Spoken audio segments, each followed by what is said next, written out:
Doctor Baba Saheb Ambedkar open university.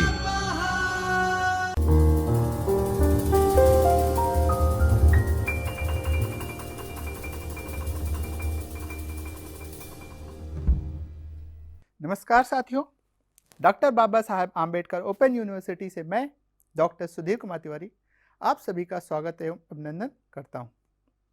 जैसा कि पिछली क्लास में हम लोगों ने इंक्लूसिव एजुकेशन के बारे में समझा, जाना ये कैसे आया है, इसका संप्रत्यय कहाँ से आता है। आज उसी चर्चा को आगे बढ़ाते हुए इसकी अवधारणाओं पर प्रकाश डालेंगे।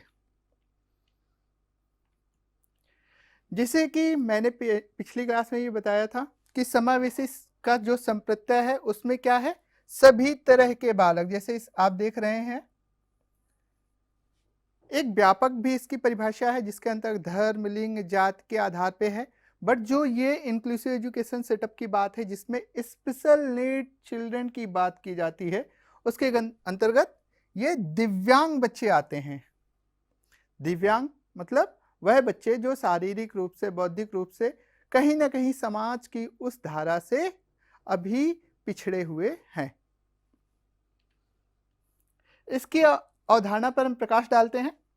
जैसे समावेशी शिक्षा के परिवेश में समावेशन के आयाम क्या है। सबसे पहली चीज है स्वीकार्यता।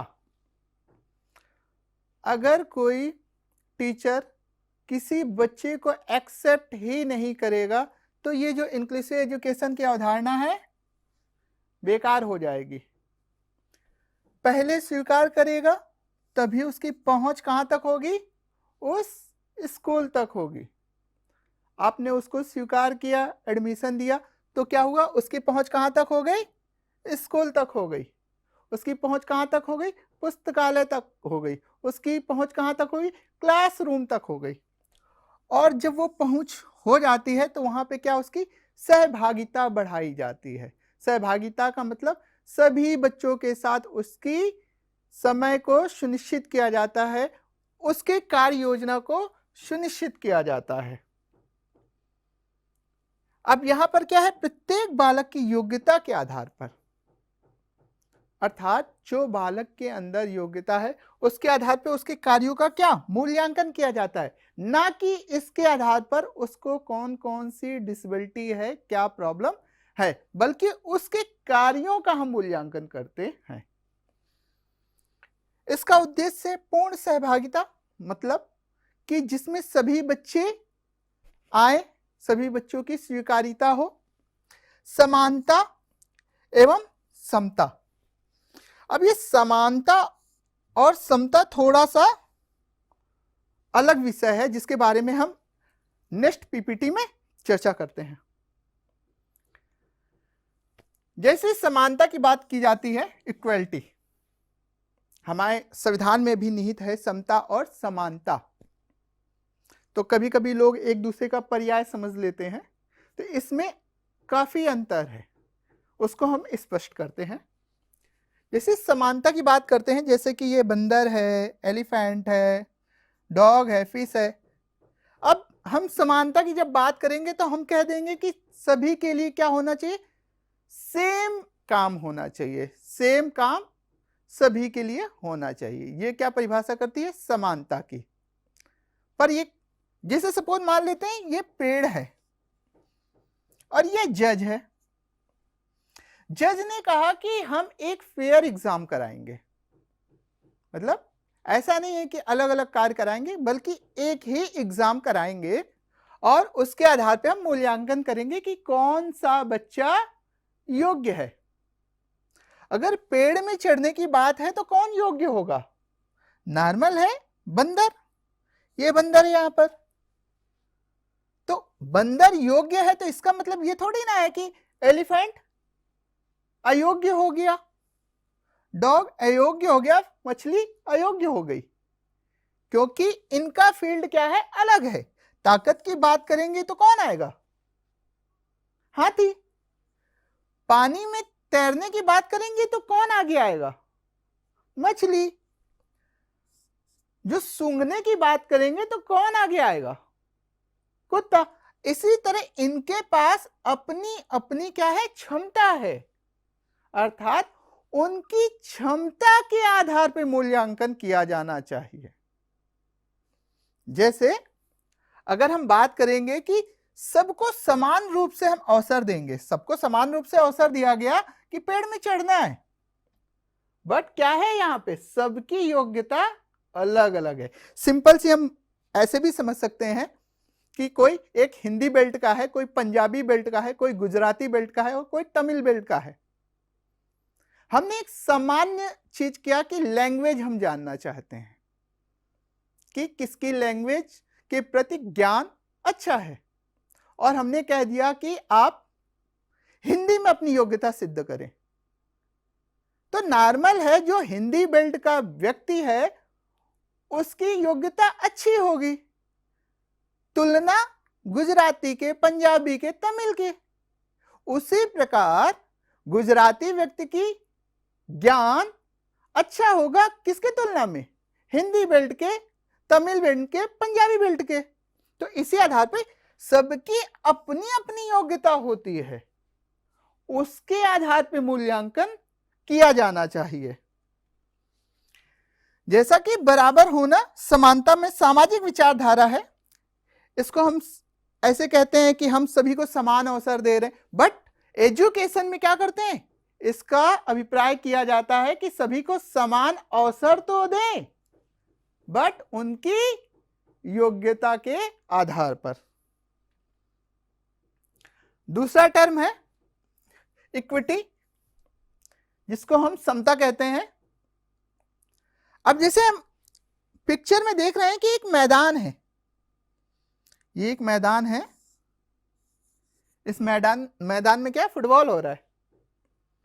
अब ये 3 बच्चे हैं, तीनों को हमने समान रूप से क्या दे दिया, एक चेयर दे दिया, स्टूल दे दिया, कुछ भी हमने दे दिया।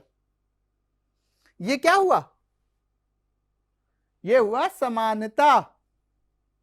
समानता मतलब हमने सबको इक्वल रूप से चीजें दी हैं, मतलब हमने भेदभाव नहीं किया है, बट उनको जरूरत क्या है, अलग अलग। जैसे इस बालक को कोई जरूरत नहीं है, इस बालक को जरूरत है, और इस बालक की जो जरूरत है वह दूसरी तरह की है। अर्थात उनकी जरूरतों को ध्यान में रखते हुए, अगर हम उनकी जरूरतों को ध्यान में नहीं रखेंगे तो एजुकेशन का अभिप्राय निरर्थक हो जाएगा।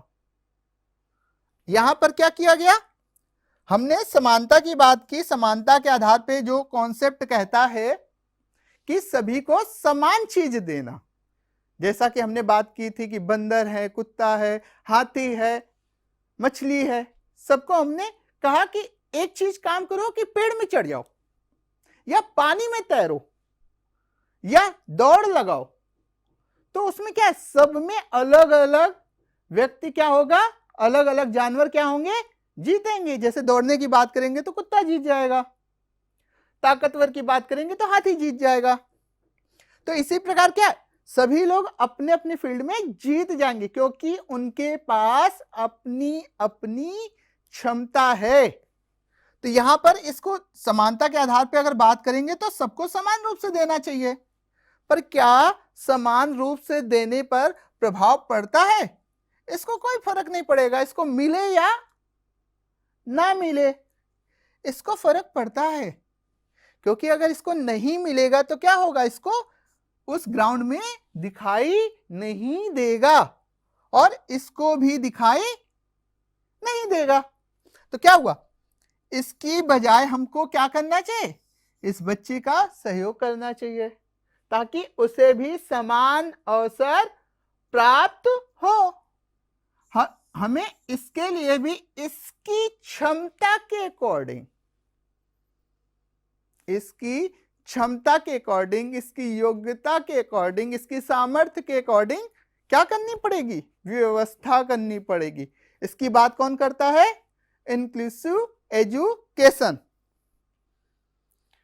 यहां पर क्या है, व्यक्ति की उसकी आवश्यकता के अनुसार आवश्यकता के अनुसार, क्षमता के अनुसार, जो उसकी नेसेसरी है, चीजें हैं, उसके अनुसार उसको अवसर उपलब्ध कराना।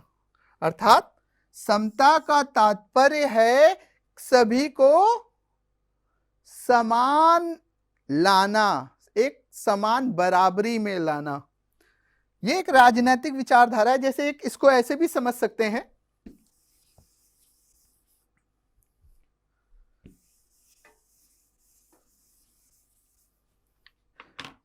सपोज मान लेते हैं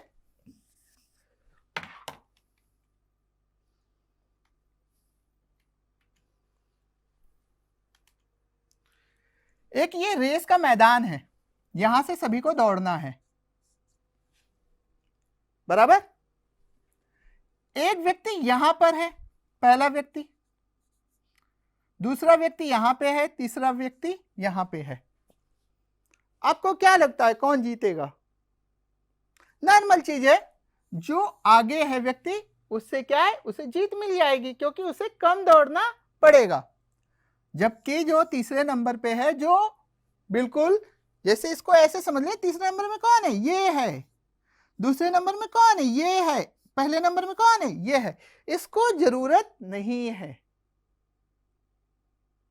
और इसको सबसे अधिक जरूरत है, इसको भी जरूरत है। अर्थात सभी को क्या करना है, एक लाइन में लाना है, मतलब बराबरी में लाना है। यह कॉन्सेप्ट है इक्विटी का। इसी कॉन्सेप्ट के आधार पे हमारे देश में रिजर्वेशन सिस्टम लागू हुआ। समावेशी शिक्षा की विशेषताओं की बात करते हैं। पहली चीज, सभी बच्चों का समावेशन। यहां पर सभी बच्चों का मतलब है कि धर्म, लिंग, जाति के आधार पे। ऐसा नहीं है वो डिसेबल बच्चा है उसको हम नहीं लेंगे, वो किसी दूसरी जाति का, उसको हम विद्यालय में सम्मिलित नहीं करेंगे। ये सारी चीजें यहाँ पर निरर्थक हो जाती हैं और सभी बच्चों का स्कूल में स्वागत किया जाता है। मतलब प्रत्येक बच्चा आवश्यक है, प्रत्येक बच्चा समान है, उसको समान अवसर देना है, उसको समान अवसर प्राप्त होता है विद्यालय प्रवेश में। शारीरिक, मानसिक, सामाजिक विविधताओं का सम्मान। शारीरिक का मतलब ऐसे समझ लीजिए, इसमें वो बच्चे भी आते हैं जो शारीरिक रूप से हष्ट पुष्ट हैं, वो बच्चे भी आते हैं जो शारीरिक रूप से कमजोर हैं, और ऐसे भी बच्चे आते हैं जो डिसेबल एबल बच्चे हैं, जो डिफरेंटली एबल बच्चे हैं, अर्थात डिसेबल या दिव्यांग बालक हम मान सकते हैं। मानसिक रूप से वो बच्चे आते हैं जिनका आईक्यू लेवल थोड़ा सा कम होता है या बहुत भोले भाले होते हैं। सामाजिक रूप से धर्म के आधार पे हम मान सकते हैं। इन सभी के आधार पे क्या है, सम्मान दिया जाता है, उनको समान रूप से विद्यालय में प्रवेश के लिए क्या किया जाता है, अवसर प्रदान किया जाता है। स्पेशल एजुकेशन का कॉन्सेप्ट क्यों धीरे धीरे कम हुआ? इसीलिए क्योंकि हमें सामाजिक समावेशन को क्या करना है, इंक्रीज करना है, बढ़ाना है। अगर हम किसी बच्चे को शुरुआत से ही समाज की मुख्य धारा से पृथक कर देंगे तो क्या होगा, वह बच्चा समाज की मुख्य धारा से हट गया तो उसका जो सोचने का तरीका है, चिंतन करने का तरीका है, साथ में वह व्यक्ति भी जो समाज की मुख्य धारा में है वो भी उस व्यक्ति को समाज से पृथक मानने लगता है। अर्थात दोनों के प्रति एक दूसरे के लिए सम्मान की भावना का विकास नहीं हो पाता। जब हम समान रूप से साथ में पढ़ते हैं तो क्या होता है, हम एक दूसरे की विशेषताओं को भी समझते हैं, कमजोरियों को भी समझते हैं, योग्यता का भी सम्मान करना सीखते हैं। विशेष संस्थानों और सहायक सेवाओं की क्या उपलब्धता है, अर्थात यहाँ पे बच्चों की आवश्यकता के अनुसार क्या है, रिसोर्सेस प्राप्त होते हैं जिसके आधार पे उनकी अधिगम क्षमता को बढ़ाया जा सकता है। विविधता का सम्मान, जो हमारे संविधान में निहित है कि सभी धर्म जात के आधार पे उनका समान रूप से सम्मान अवसर सुनिश्चित की जाएगी। सकारात्मक और सहायक वातावरण, ऐसा वातावरण बनाना जिसमें बच्चे को लगे कि हाँ उसके लिए भी समान अवसर प्राप्त हो रहे हैं। उसके संज्ञानात्मक विकास के लिए सबसे अधिक महत्वपूर्ण क्या है, एनवायरमेंट, एनवायरमेंट कौन सा? पॉजिटिव, जहां पर सभी एक दूसरे का सम्मान करें, सभी एक दूसरे की योग्यताओं को एक्सेप्ट करें और उस योग्यताओं का सम्मान करें। ऐसे वातावरण का निर्माण करना समावेशी शिक्षा की विशेषताओं के अंतर्गत आता है। आज के लिए इतना ही। अगले कॉन्सेप्ट के लिए हम मिलते हैं नेक्स्ट वीडियो में, जिसके अंतर्गत हम इस श्रृंखला के अंतर्गत समावेशी शिक्षा, जैसे कि एकीकृत शिक्षा, जैसे कि विशेष शिक्षा, तीनों कॉन्सेप्ट के क्रमबद्ध विकास को समझेंगे। और तब तक के लिए मिलते हैं नेक्स्ट वीडियो में। तब तक के लिए धन्यवाद। जय हिंद। स्वाध्यायः परः।